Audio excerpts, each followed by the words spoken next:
bit of trash in it. I'm gonna clean them out, but really I think this is a low mileage unit. Obviously the rotors have a lot of damage. You can see a chunk's missing. It's down in there. You can't even move. Well, you move the rotor but slightly. So I'm gonna pull it all apart, and so what I deciphered from this is a, I don't know if you can see that or not.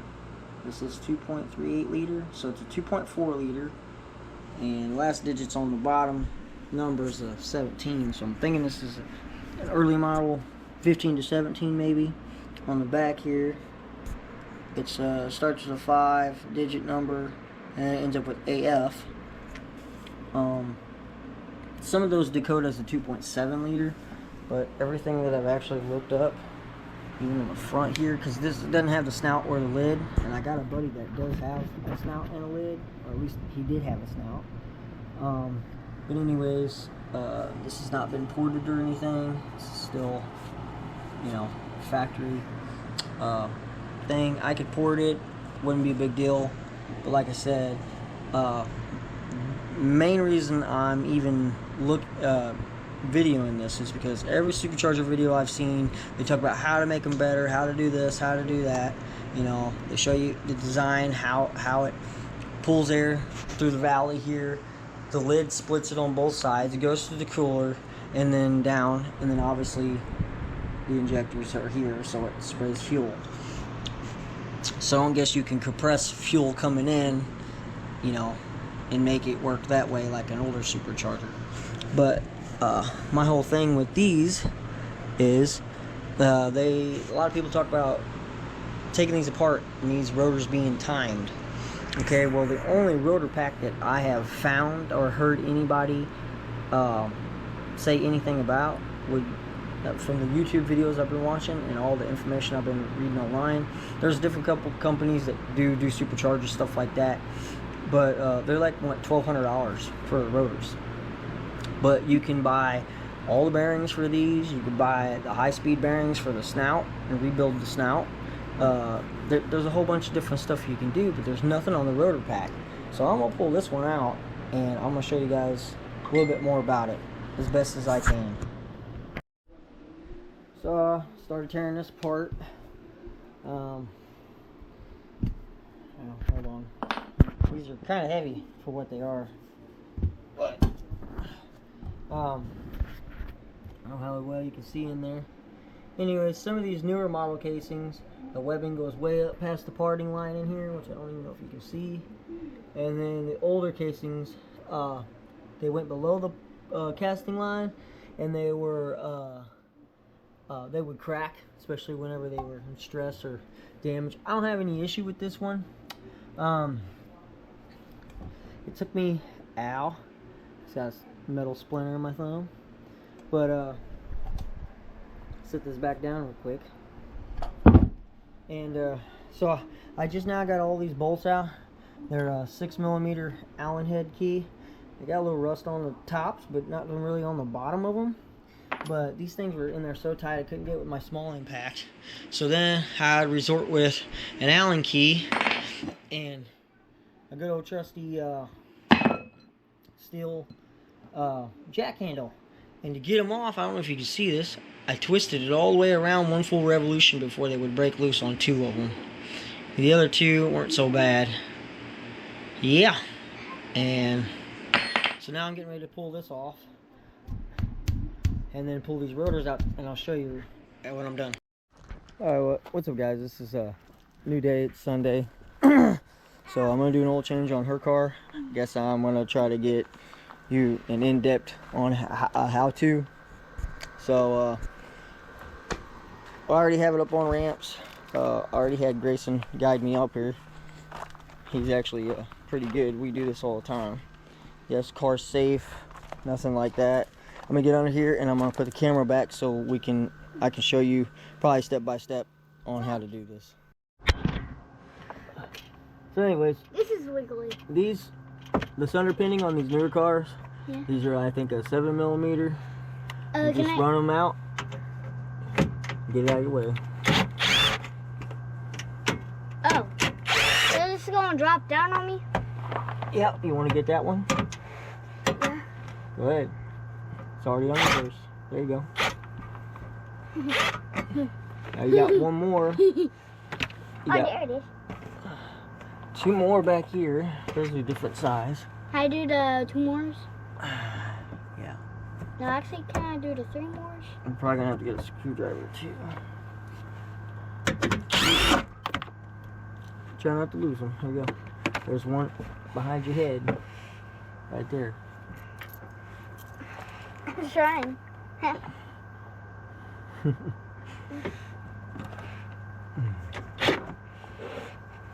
Wait, is that... I don't know if it's a different size. It's the same size.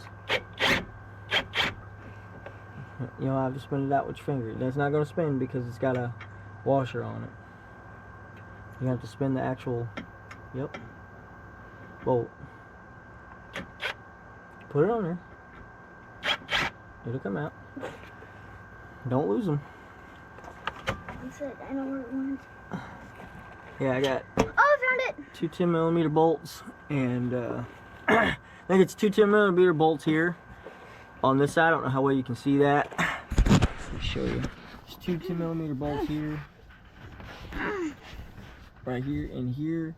You got, I think, 7mm bolts here, here, and there. Hold on, Gray. Head. Then you have to take a screwdriver, pop these clips, and then this whole underpinning's down. Alright, so you got 2 10mm bolts. I'm gonna struggle getting under here.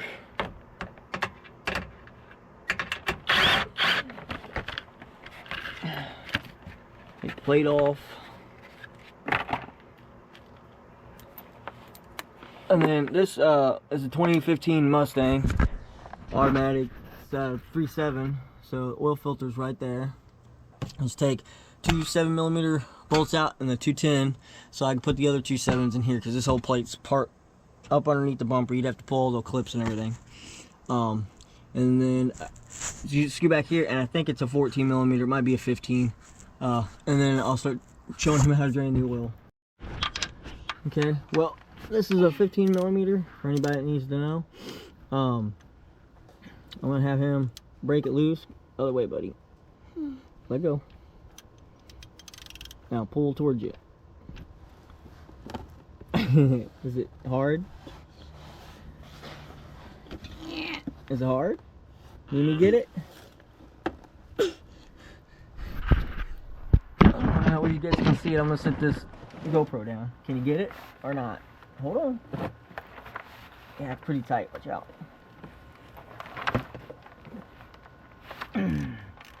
Alright, there you go. So I broke it loose for you. Continue. Now one thing, I need to put this on here. Alright. Can you spin that with your hand? Nope, go the other way. Spin it to the left. It'd be easier if you get off that, like I said.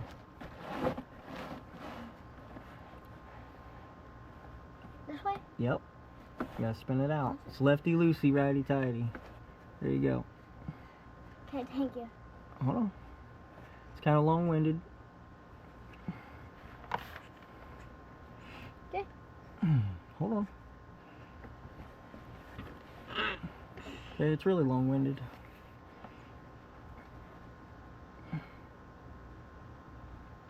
Okay, there's only a few more turns left. Oh, I see it. I see it. Yeah, I see it. well, it's gonna start. You gotta keep that there. You gotta. How was it? Here, you guys get the other hand. You're gonna get oil everywhere. I am. If you got to, let it drop in the pan and move your hand. Oh, It's coming. You're gonna get it everywhere. Try not to drop it in the pan, but that's okay. Here, wipe your hand off. Yeah, I did not know how to do that. Look at that. Yeah. And then when it's finally done, you'll have to dip your hand back in there. Wipe your hands off. And get me all oily.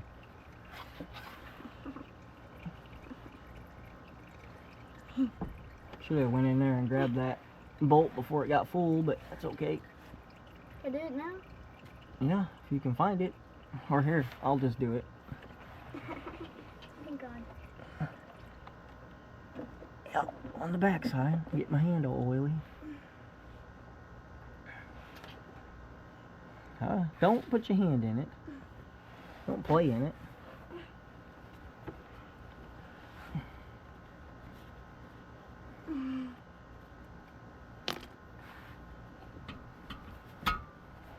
But anyways, I'm gonna show them how to take off the filter. Obviously oil the filter seal. Well, this thing didn't really wipe my hands at all. Your hands probably gonna still be oily. And then I'll keep going. Now we're gonna get the oil filter. I have a claw. Sorry. Which he probably don't know how to use, but always worth a try. But anyways, you slide it up in there, boy, on top of the oil filter, and then you'll have to spin it around and get to where it breaks loose. You wanna hold this? I'll break it loose. Spin it around. Hello, guys. Look, my dad. He's strong, ain't he? Yes, he is. And I'm gonna do it. Because I'm gonna build it. I have to get the other claw. Yeah, I'm gonna build it. I'm not kidding. Alright, so I already pre-filled the oil filter. Well, not pre-filled it because obviously it's empty. But I already oiled the seal. Pretty common in practice. You don't have to use clean oil. I just did it because I was already up here. You can use the dirty oil right off the thing. Doesn't matter. Whenever you're doing quick services, you just run it through. Anyways, we're gonna put this on and then I'll fill it up. Alright, new oil filter is on. I'm gonna clean up my mess and then we'll install the cover. Alright, so I already got it buttoned up underneath. The boy ran off after the oil filter. Anyways, I already filled it. A few little basic things. You can always pop the air filter off, check the air filter, check out your fluid levels. I don't have any, but you can always top off the washer fluid. And you can do a battery test and you can check your brake fluid level, all the essentials. Say you're going to work on a car and you don't know what motor it is. You can look up here on your tag. I don't know how well you can see that. I'm kind of stretching. But this is 3.7 liter. So obviously I'm going to pull this off the ramps here in a second. I already got 6 quarts of oil in it. You can look that up on the internet. You can go to Google and say, hey, Ford 3.7 liter 2015, what kind of oil does it take? It'll give you options. You can also type in quart capacity. It'll give you the quart with the filter included. I'll pull this off and then I'm going to check the level. Alright, now she's on level ground. Check the oil level real quick. But another thing is, once you get on, once it's level, most of the time it will be because you'll be on a lift or a flat spot or something like that. Once you put the oil in it, start it, and actually look, check for leaks, make sure the filter's not leaking, which I don't know if you can see down there. Filter's not leaking, it's not leaking from the drain plug or any, well, it might have a small oil leak somewhere else, it looked like, but don't know if that was from the last oil change or what. But oil filters on, or dipsticks on this side. So basically just pull it, wipe it off, put it back in, and then you read the level. I mean, it's basic knowledge, but a lot of people don't know this. If it'll focus. Anyways, it's right there on the top dot. There's 2 dots there. The top dot right before it is there's a little etched line. It's hard to see on here, but it's full, which I knew it was going to be. I knew it would take 6 quarts. Simple as that. But if you're not for sure, that's how you check your oil. When you pull a dipstick, you'll have hash marks from, it'll say add oil, and then it'll have full. Usually there's maybe even not a it might not say anything. It might just have hash marks or dots, 2 dots, and basically you just look at that and it'll tell you if where your oil level is. Now if you're below the stick or at the add mark, you probably have to add a quart, and then you'll be right there on the full mark. Alright guys, so So what I got this morning is a lower control arm. The ball joint's bad. I don't know if you can see this or not. Boot's busted. I think a year ago this was replaced. Anyways, you got a bolt right here and you got two over here. And this whole lower control arm's obviously this bolt right here for the ball joint. The whole lower control arm comes out. That's what it looks like. And then this one's got a Zerx fitting too, which some don't, some are sealed. I'm glad this one's greasable. This one was greasable but still got blown out. But I'm gonna replace it and I'll keep you posted. Alright, so I got the old one off. As you can tell, ripped boot. Got some grit in there. Can't really pick it up on camera, but got the old control arm off. I'm ready to install the new one. And it's a warranty part, so I'm gonna put it back in the box and everything for them. And then I'll get the new one on, and I'll give you either I'll look up the torque specs and give you the torque specs, or I'll look them up on Google and take a picture and then put them up on here for you guys. Alright, so after fighting with getting these bolts in place, a lot of people probably won't show you, but up above here you have a bracket. I don't know if you can see it in here. There's a bracket for the sway bar end link. These two bolts go through here, and then they screw into those. That bracket is the actual hold down for that. This bolt, the center bolt here, these are hard to get lined up sometimes, but these are supposed to be like 160 foot-pounds. So I already torqued it to that, and these two are 100 foot-pounds. They say 80 from what I looked up for the ball joint, but I don't know if it's actually 80 pounds on that. That seems like a lot. Other than that, wheel torque is 100.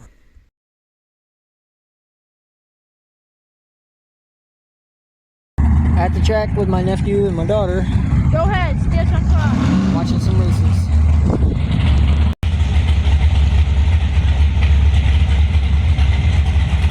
What's up on my GoPro? The little thing? Takes better video.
drive that old Mustang.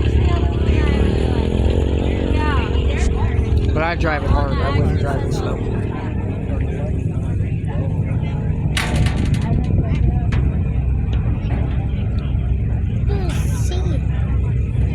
Huh? Don't sound too bad.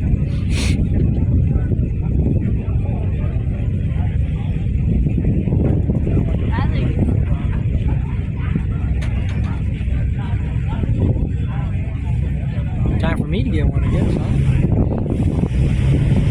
I got the money.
This is your truck you don't have when you're older, probably. Well, he wants to do this to our truck right now. That old Ford was here last time running, remember?